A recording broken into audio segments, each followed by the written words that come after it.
Greetings, David Lemaster here, and I'm a practitioner with Creative Life Center down in Spring, Texas. But right now, I live in Idaho, and on New Year's Day, 2025, snowing outside. But I just want to make this video concerning actually it's built around a class that I'm teaching, or actually a discussion group that I do every Friday called Philosophy Friday.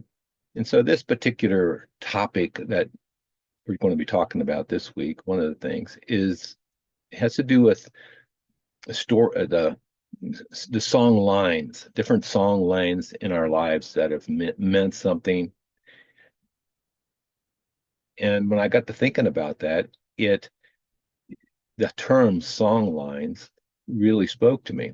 And this little research, I discovered, and I kind of knew this, but then I discovered that was a term used by Aboriginal Australians. And so let me share a screen here with you this right now so we can go over that. So what came to me is the song lines of mind, and I'll talk about that in a little bit.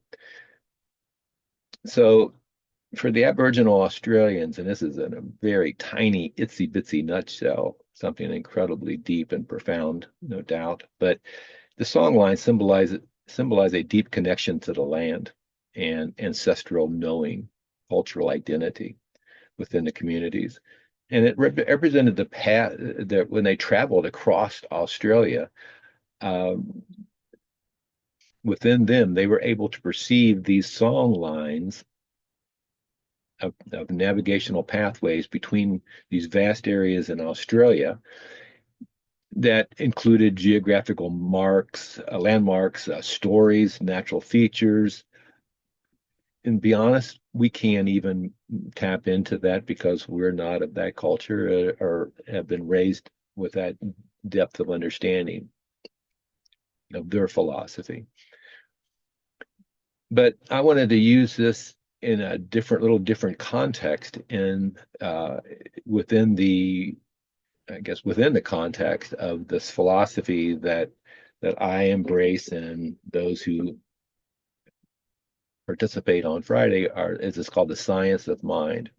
And that was a philosophy put forth by Ernest Holmes some years ago. Let me stop share here.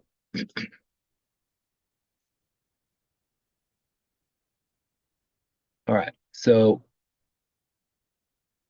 this concept of song lines of mind.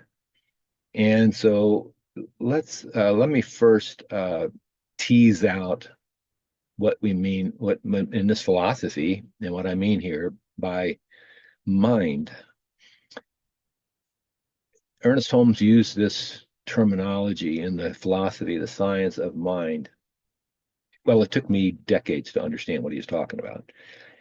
And basically, it is not a, it is the pervasive intelligence permeating everything in the universe, including us. And this intelligence that he called mind is of the oneness, the unity, and all deep philosophies, all deep religions, all recognize the oneness and are the wholeness, including the Aborigines. But this fluid, this intelligence, this mind, I see it, and he described it too, as a fluid thing. It's a fluid intelligence. And this fluid intelligence, when I think about it, and what I know about fluids, and then you do too, is that fluids in a river, in a stream, in even in the ocean, fluids, there are patterns. There are patterns within fluids, and there are currents within this. When fluids flow, which I perceive this current is this current of mind, of intelligence flows. It's flowing through us, each of us, through our lives. I mean, I'm a medic, and you can feel it you can feel the pulse, this fluid is pulsing through your veins. So there's patterns within this fluid, in this fluid of mind. Okay, and another thing you can call these patterns within the fluid of mind is the Tao, the Tao, the Tao of Eastern philosophies. And so kind of set that off to the side, this idea of mind being not, has nothing, the brain is like um, a radio receiver. It's not, the mind is not confined to any particular brain. The mind is a permeating field, and there's a lot of evidence for that, which I'm not going to get into. All right, so there's this fluid mind, and I mentioned the Tao, and there's a lot more about that, of course. Well, what do I mean by song lines or song? Well, songs are poetry, and they're usually their songs tend to come from the heart. And so, in this particular context that I'm using it, is that we are each singing every day. We're singing these song lines. We're singing songs, and it's a continuous, what I perceive as a continuous song. It may not be a pretty song, but it's a song that basically equals a flowing, continuous thought stream wrapped or embedded with emotion. For example, you get up on the wrong side of bed. Oh, it's raining outside. It's going to be a nasty day. Oh my gosh, I got this meeting that I got to go to. Oh, and the car's now. Oh my gosh, you've already the song that is being sung upon this with this in this way is a negative song, and that's what's being put out there. Well, science of mind, what and as a practitioner, we emphasize and work on with ourselves a lot is affirmative songs, and that's what we call affirmative prayer, if you want. What's kind of really not like prayer that you may have been trained with, but it is being aware of the song that you're singing every moment. And what kind of song is it? And then taking that back to the Australian idea is that then as we navigate, our through our lives upon this planet, which is a very short amount of time, as we navigate, I don't know, hope this thing didn't, I got something showing up here. Anyway, as we navigate through our lives, we are singing these songs.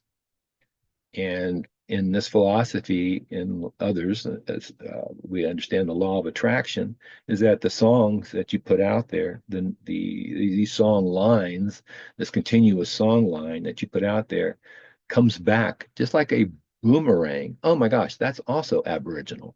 The idea of a boomerang, that you throw something out and it comes back and hits you in the back of the head, which is kind of that what goes around comes around idea. So these songs that you put out, they are creative. And if you're not paying attention, they're getting hit in the back of the head. And if you don't understand the process, you're kind of a victim of these song lines that you're putting out. And so it's the wisdom way, which you could call it, is to be aware of the song lines that you're putting out as you navigate across the landscape of your life and sing songs of harmony. And one of the most powerful songs I've discovered, and a lot of other people have, is the song line of gratitude, just being grateful for as you move about your day, as you move about through your life, is, and that's not really uh, you don't see that emphasized much in our culture, in Western culture. We kind of have a culture of complaining, and that can be addictive. So anyway, I wanted to put this out here and start making more of these kind of uplifting, insightful videos to be shared and to evoke thought, which is what I'm all about as a teacher, as a high school teacher, middle school teacher, science teacher, uh, flight instructor. Anyway, evoking higher thought is what I'm all about. Thank you so much.